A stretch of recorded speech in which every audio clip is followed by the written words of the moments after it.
Avatar was such an epic movie that it's hard to imagine a sequel doing it justice. But if there's anybody in the world who can do it, it's the master of film, James Cameron. The fact that so much has changed and advanced since the first movie might be a good thing this time around. Before we head to Pandora, subscribe to CBR and ring that little bell to join our notification squad so you never miss a video. Without further ado, here's why Avatar 2 is going to be even better than the first one. I started writing the film in '95. It turned out that it wasn't possible to do what I wanted to do. James Cameron.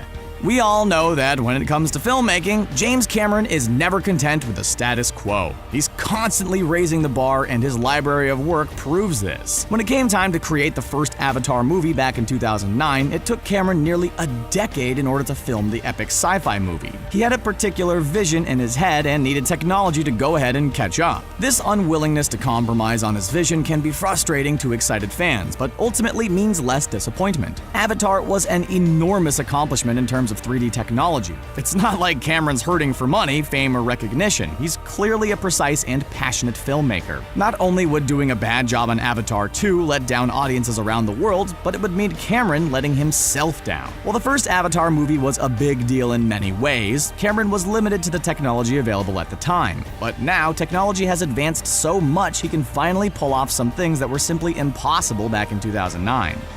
Well, we will send them a message. You tell them Tarak Makto calls to them. Plot. The sequels to Avatar aren't simply a bid at cashing in on the huge success of the first movie. In fact, James Cameron himself has admitted that the Avatar storyline was originally intended to be a trilogy. There was just so much inspiration and so much to the world of Pandora that it couldn't be contained to just 3 films. The second film in particular had so much material that it was eventually divided up into Avatar 2 and Avatar 3. And this isn't just a cash grab by the studio. Sure, more movies means more chances to pull in more money, but it also means more expenses. We're definitely looking forward to seeing the development of a plot that is so intricate, 3 movies simply won't be enough to do it justice. And here we go. Moment of truth. Uh-oh, that's not good. Underwater. While the world on the surface looked incredible, Cameron was eager to take his story underwater as well. However, at the time, the technology to do underwater motion capture simply wasn't advanced enough to do the movie justice. Cameron was content to bide his time, but now it's time to go underwater on Pandora. We can look forward to all new cutting-edge visual effects, and we're not talking about one single swimming scene here. Some of the story will indeed be set underwater. The challenge is incorporating this creative decision with motion capture technology. These motion capture suits track an actor's movements and then a computer processes that information. In theory, this is pretty simple, but it's quite complicated and doing it underwater only makes it more so. According to James Cameron, his team had to practice intensely to get these scenes to look just right, and in addition to the technological aspects, there's also the strain this puts on the actors. Cameron claims that they've had to undergo 6 months of training to learn to hold their breath as long as possible while still acting underwater. These actors did not just stand at a lectern and do a voice part. Cast. Having a fantastic storyline is great, but you need to have the acting talent to pull it off. Thankfully, that definitely isn't going to be a problem in Avatar 2. At the end of the first movie, we saw Sam Worthington portraying Jake Sully, who cast off his human skin to join the Na'vi. And then, of course, there's his partner, Neytiri, played by Zoe Saldana, and Neytiri's mother, Moat, played by CCH Pounder. We'll also have Stephen Lang reprising his role as the dastardly Colonel Miles Quaritch. We also have the gorgeous and talented Sigourney Weaver, playing the role of Dr. Grace Augustine, the head of the Avatar program. You'll be glad to know that all of these great characters and talented actors will be back for the sequel to Avatar. In addition, there'll be some new voices and faces added to the cast, one of which is Game of Thrones star Una Chaplin, who plays a new character called Varang. We're also looking forward to seeing actor David Thewlis, although we don't yet know what role he will be playing in the Avatar sequels. Cliff Curtis and Kate Winslet will be playing members of the Na'vi Reef people. Avatar 2 will be a great mix of old and new characters, and we'll get the time to see them really develop over the next few films. I want to talk to you about the future. The glasses-free 3D future. Glasses free. Watching movies in 3D can be a totally transformative experience. It offers a level of immersion that traditional 2D films just can't match, but as we all know, the worst part about 3D movies is having to wear those dreadful 3D glasses. However, that's a problem we won't have to worry about when it comes to Avatar 2. James Cameron owns a production company called Lightstorm Entertainment, which has a partnership with Christie Digital. This partnership has been extended to grant Lightstorm Entertainment the use of Christie Digital's new RGB laser projection system. This will make the clearest picture possible and make it possible to watch a 3D movie without wearing 3D glasses. Of course, not all theaters will be able to show it in this format, so make sure you find one where this is an option. Considering we had to wait so long for this movie, we definitely want to see it the right way. How's it feel to betray your own race? Villain.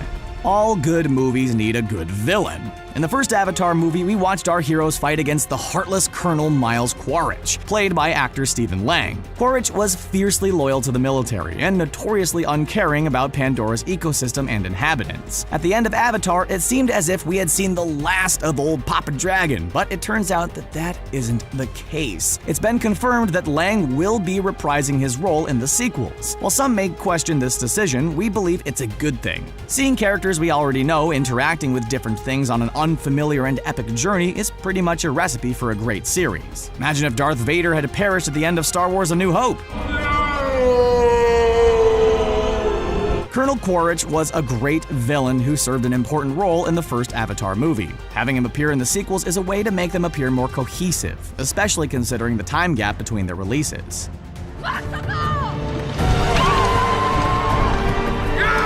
Diversity. In the first movie, we only encountered a single clan of Na'vi. Considering that what we did see of Pandora was incredible, we can't wait to see what the new movie has in store for us. And we'll get to see all new places, creatures, and situations and figure out their real-world counterparts. We're going to get to experience tons of new masterfully rendered environments, and that just isn't something we get to see every day. We just can't wait to see all new, never-before-seen parts of the planet Pandora. But don't ever take sides with anyone against the family again. The Godfather.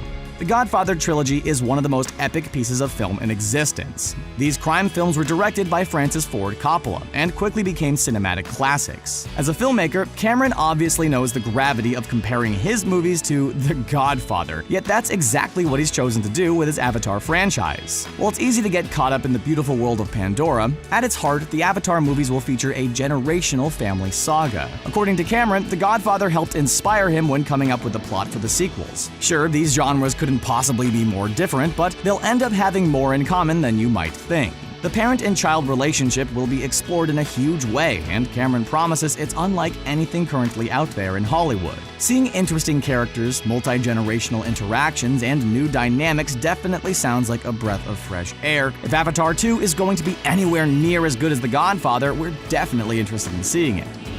$100 billion. Budget. It's estimated that Avatar cost between $280 and $310 million to make. Then it promptly went on to shatter box office records at its theatrical release. It became the highest-grossing film of all time. The budget for the Avatar sequels is $1 billion. Although that seems like a huge amount, when you break it down per movie, it sounds about right. With the studio putting so much money on the line, these movies have to be hits, or they'll suffer massive losses. The pressure is on to make each sequel fantastic, and Avatar 2 has the most pressure. It's the first Avatar movie in a decade, and it has to convince fans to see the third film. There's so much riding on this movie that there's no way everyone working on this project isn't putting out their absolute best. But now is no time to mourn. Now is no time at all. The end of an era. Remember back in the day when comic book fans were the only people excited about superheroes? It seems like superhero movies have been dominating the box office for a long time now, but many think it's only a matter of time before this comes to a screeching halt. Like anything else, Hollywood can be cyclical, and it's inevitable that superhero movies will fade into obscurity for a while at some point. Although it's been a while since Avatar was released, let's not forget how absolutely groundbreaking of a film it was. In the world of the box office, we find ourselves getting tired of these overexposed heroes and looking for something new to sink our teeth into. Avatar 2 will be coming out at the perfect time to really make its mark on the box office. Many moviegoers complain about seeing the same old thing over and over again, but many superhero characters are considered too viable to simply retire. Not only will Avatar 2 be a great movie, but it could lead us to finally seeing some new new material on the big screen. It's all over. Nothing's over while I'm breathing. I kind of hoped you'd say that. And there you have it. Were you a fan of the first Avatar movie? How do you think the sequels will stack up against the original? Let us know in the comment section below, and please don't forget to subscribe to CBR for more videos just like this one. Thanks for watching.